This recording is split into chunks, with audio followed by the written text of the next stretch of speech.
হালকা ফুলকা যখন খিদে লাগি যায় তখন মই এই কাজটাই করো। আর হালকা ফুলকা খিদে কমের জন্য আজকে তোমরাগুলোর নগর শেয়ার করিম আলু স্ন্যাক্সের একটা রেসিপি।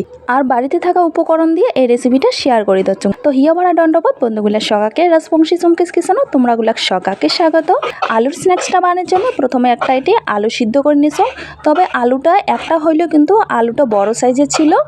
মই আগে থাকিয়ে একটা বড় আলু সিদ্ধ করিয়া খোসাটা ছলিয়া ঠান্ডা করিয়া আধ ভাঙা করে রাখিয়া দিছুম। তারপর হাত দিয়ে ম্যাশ করে নিলুম।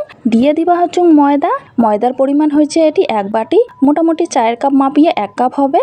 দিয়ে দিলুম একটা পেঁয়াজ কুচি, স্বাদ মতো লবণ আর অল্প হলদির গুঁড়া। দিয়ে দিবা হচ্ছে এটি অল্পক্ষণা জিরার গুঁড়া, অল্পক্ষণা লাল লঙ্কার গুঁড়া আর সামান্য পরিমাণে গরম মশলার গুঁড়া। তারপর এটি দেখিয়ে পাবা হচ্ছেন বড় ধনিয়ার পাতা নেছো। তোমরাগুলোর যদি কাঁচা ধনিয়া না থাকে তবে স্কিপ করি পান, তবে স্বাদ ভাল লাগে তাই আমি এটির বড় ধনিয়ার পাতা দিয়ে দিলাম। তবে এমনি ধনিয়ার পাতা মোর হাতের কাছেও ছিল না তাই আমি বড় ধনিয়ার পাতাটাই দিয়ে দিলাম। আর যদি চান তোমরা এই বড় ধনিয়ার পাতাটা স্কিপ করে পান। তারপর সমস্ত উপকরণগুলো দেওয়ার পর খুব ভালো মতন করে প্রথমে মিক্স করে নিম। মিক্স করে নেওয়ার পর অল্পক্ষণা জল দিয়া অল্প আঠালো করে একটা ডো করে নিম। তবে আবার একেবারে নরমও না হয়, যেন অল্পক্ষণা লাড্ডু করা যায় এমন শেপ করে ডো করে নিবা নাকসুং। তোমরাগুলাক একটা লাড্ডু করে দেখে দিবা নাকসুং এই নাখান হবে ঘনত্বটা। আর সবগুলাকে কিন্তু লাড্ডু করে এমন করে রাখিয়ে দিছুং। এটি মই রুটি বেলার বেলনা নিছুং। বেলনাত অল্পক্ষণা সরিষার তেল দিয়ে দিলুম যেন তালায় না ধরে।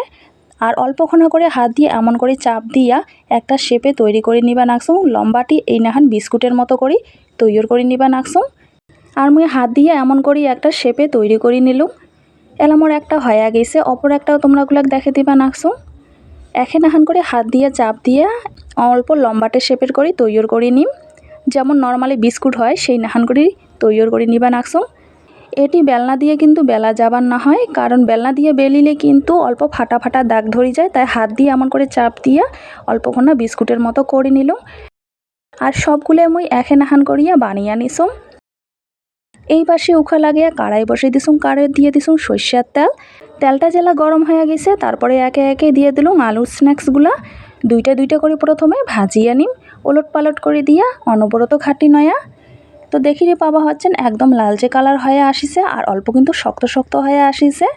তো মুই কিন্তু মিডিয়াম আছে ভাজিয়ে নিছুম একদম লাল লাল করিয়া। বেশি লোতেও না হয় আবার বেশি হাই ফ্লেমেও না হয়। মোর এই দুখান ভাজা হয়ে গেছে, এলা নামে নিবা নাকসুম। নাহান করিয়া আর কতগুলা রয়ে গেছে ওগুলোকেও ভাজি নিবা নাকসুম। নাহান করে মিডিয়াম আছে ওলট পালট করে দিয়ে ভাজিয়ে নিম এগুলোকেও লাল লাল করিয়া। তো এগুলোও মোর ভাজা হয়ে গেছে, নামে নিবা নাকসুম। খুবই সিম্পল একটা রেসিপি আজকে তোমরাগুলার নগর শেয়ার করে দিচ্ছ আলুর স্ন্যাক্স। আর খাইতে কিন্তু অপূর্ব লাগে। তো মুই এগুলো নামে এলা সাইডে রাখি দিম। আলুর স্ন্যাক্সগুলো খাবার জন্য একটা চাটনি তৈরি করে নিম। এটি নিছুম বড় ধনিয়ার পাতা, রসুন আর 2টা কাঁচা লঙ্কা। শিলনোড়াত খুব ভালো মতন করে এই 3টে উপকরণকে বাটিয়ে নিছুম। তবে একেবারে কাঁচা অবস্থায় আমি বাটিয়ে নিছুম। দিয়ে দিলুম অল্পক্ষণা লবণ। মোর মতে এই চাটনিটা কিন্তু খুবই সহজ আর কিন্তু খাইতেও দুর্দান্ত লাগে এই কাঁচা ধনিয়া চাটনিটা। কায় কায় এই কাঁচা ধনিয়া চাটনিটা খাইছেন অবশ্যই জানাবেন। আর না যদি খায়া থাকেন অবশ্যই এমন করে একবার ট্রাই করিবেন, একদম দুর্দান্ত লাগে খাইতে।